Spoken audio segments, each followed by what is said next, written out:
Good morning guys, good morning. Nagising ko lang.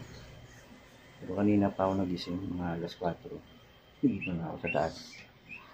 Kasi may nantabayanan tayo ditong cell na binili. Sakaling maganda, ito yung gagawin natin cell sa mga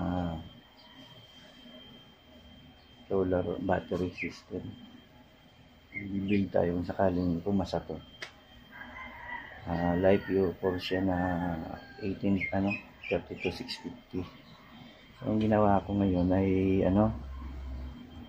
capacity test. Samantalang inayaan ko muna, naayos ko muna yung isa kong laruan dito. Yan,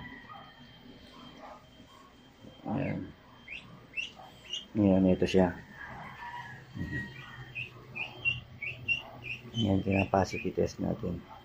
Kanina pang yan, mga alas 4:45. Yan, 3.2 yan siya na nominal voltage. Ngayon tingnan natin kung totoong aabot siya ng 6,500 milliamps. Yan.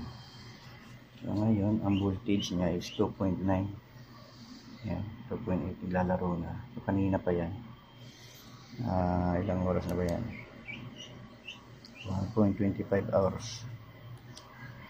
Yung discharge niya is 1.5 amps. Nakain siya ng 4.3 watts. So tabayanan natin yan kung gaano katagal. Yan, nag-start na tayo ng capacity test. Diyan natin titingnan yan kung gaano ba ka tiba yung ganyang mga battery. Nabili ko to sa online, so mga nasa 80 ang isa. Nakita ko sa review, maganda daw sabi nila, sinubukan ko. Titingnan natin kung maganda nga. Pag umabot siya ng 5, di na masama yan, 5 kilowatt. Pero yan pa lang yung reading niya, 2.8, 2.9. Tatapusin natin yan. So matagal-tagal pa yan. Time check tayo ngayon, nasa 6:29. Hindi natin alam kung anong oras matatapos yan. Tabayanan natin. Kasi may bibuild tayong isang solar na tawag nito, battery. So mayroon pa isa dito tenggang battery yan, 120 Ah saka 150 Ah. Ito matibay dito kasi BYD ang battery nito. Full charge yan siya. Full charge yan, naka-standby lang yan sila. Ito yung isa, gagawa natin yan ng SCC saka inverter. Kaabang na yan dyan. Doon na sa likod ng inverter na yan. Ibenta natin sa isang tropa yan. Kasi budget nilang daw niya 30k. So gagawa natin kung sakali. Pumayag siya, ibigay natin yan. Pang ilaw-ilaw lang sa bahay, TV, pwede na yan. 120, makunat yan, yung battery niya. Saka nilagay kong BMS Dali 100 amps yan. Kung malakasan na rin yan. Yan natin yung gagawin dyan. So para ngayon, sobrang init na naman. Tingnan na naman yung araw ngayon. Gigil yung araw. Tingnan nyo,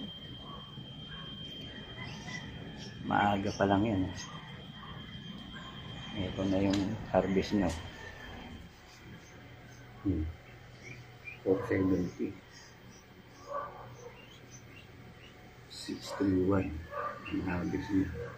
Pagpatak ng alas 9 yan, 3 kilowatt yan.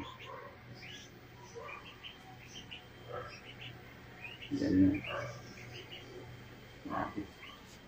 Ay, naka-standby lang yun sila. Charging. Sa mga halaman natin naglalantahan na rito. So ito kasi yan, buti may panel dyan sa taas.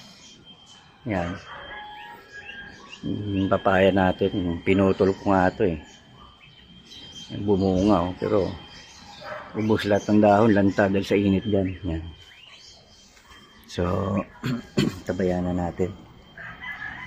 I-review natin to sa bukas. Tingnan natin kung maabot ba siya. So, hanggang dito na lang guys. Mga ka-DIY, ingat sa DIY. Yan. Mga ka-solar. Update tayo. Kasi may mga UPS tayong gagawin dito. Yan.